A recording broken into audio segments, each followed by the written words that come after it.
season of giving continues. Thanksgiving's right around the corner, and here's another way you can give back to our community. Tennessee Baptist Children's Homes Incorporated. We have Patrick Addison on deck to give us a little bit of details about how we can get plugged in with you guys and really about your mission. Patrick, thanks for making the time to be here. Thank you for having me. So for people who aren't familiar with y'all, Tennessee Baptist Children's Homes, or TBCH, how are you guys serving children and families directly in our community? Well, we do that primarily through two programs. One is our residential care program, which is what you would see when you drive by our place on Lee Highway. It's a group home campus for kids who are in difficult circumstances and families who are in hard places.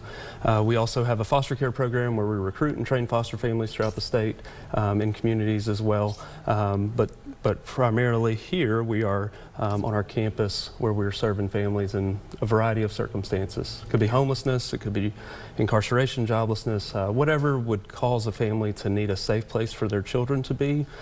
So maybe the state doesn't have to step in and fill that role. It really is stepping up and meeting people where they're at, especially during the holidays. I think that hits a little bit harder for everybody. And hopefully the season of giving warms everybody's hearts and gives them the idea to do that. How are you guys directly continuing to support residents who may graduate from high school while they're in care?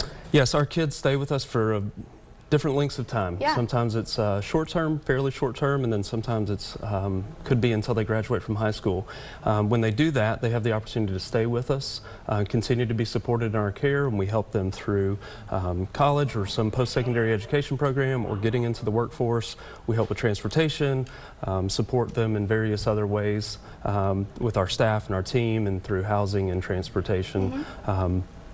And then we do that through a bachelor's degree or until they're 21, 22. Just each circumstance is a little different. So. Really helping people get on their feet, though. And I think that's a big thing, because sometimes there are a lot of nonprofits out there which are incredible, but they might only supply until 18 years old, or, oh, you graduated high school. But then that's also really hard for a lot of people, is this young adult age of what are we doing with our lives? How are we going to get a degree? What does that look like? Can you tell me a little bit of an uplifting story maybe you want to share about the ministry that over the past few years? Yeah, we have success looks different for everyone. All of our children, our families, sometimes that is a child who graduates, continues on, completes a bachelor's degree, and moves on to independence.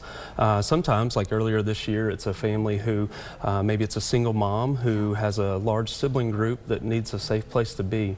And we were able to serve a family earlier this year in that circumstance, and that mom was able to get back on her feet, find housing, find employment, and then she was able to reunify back with her children, and we were able to kind of fill the gap when there wasn't maybe the family support or others that could do that. How amazing is that? Because that's never a shame on you, you can't get help sort of situation or any of those things, but it truly is incredible to be bringing families back together. And to be just a small part of that, you're like, we're not doing this for our own recognition or whatever, but to be able to be a piece in someone's story truly is inspiring. Tell me again, explaining the Firm Foundations Project and kind of an update that you guys have right here in Chattanooga. Yes, on our campus here in Chattanooga and all three of our campuses in Tennessee, we're doing, we've had a vision for to revitalize our campuses and basically build all new homes for our children.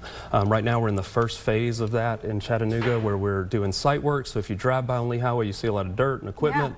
We're building a couple of new homes for kids, a new home for our independent living age kids. And in those homes, really our goal is not only to replace aging infrastructure, but it's also to provide individual bedrooms and bathrooms for the children in our care. We see a need to not only keep them safe, but help them to feel safe whenever they come into our care.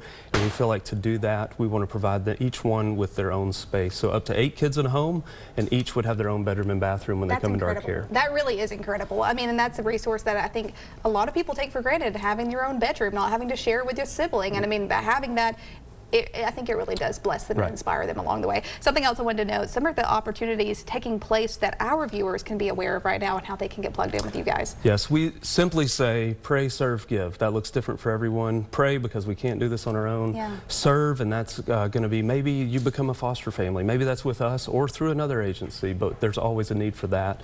And on our campus, there's volunteer opportunities. We have different needs. There's always work projects for groups and individuals that can help us in that way.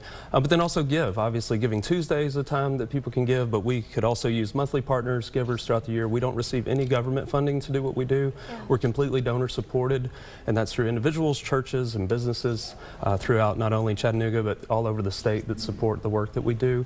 And on top of that, we need not only our budget, but we need more to complete the task of building these new homes to hopefully serve kids for another 70 years in Chattanooga. Absolutely, and this is something that doesn't just stop during the holidays. It's always a good idea to keep volunteering, keep giving. As soon as the new year hits, I know you guys are having new concerns and needs along the way as well. If you want to be a part of this inspiring mission with the Tennessee Baptist Children's Homes, you can use that link right there on your screen, the QR code, to scan and get all the helpful information we've just talked about right here. You can also use that website and all of those links right there on your screen to get plugged in. Thanks for joining us here on Let's Chat. We'll be right back after this.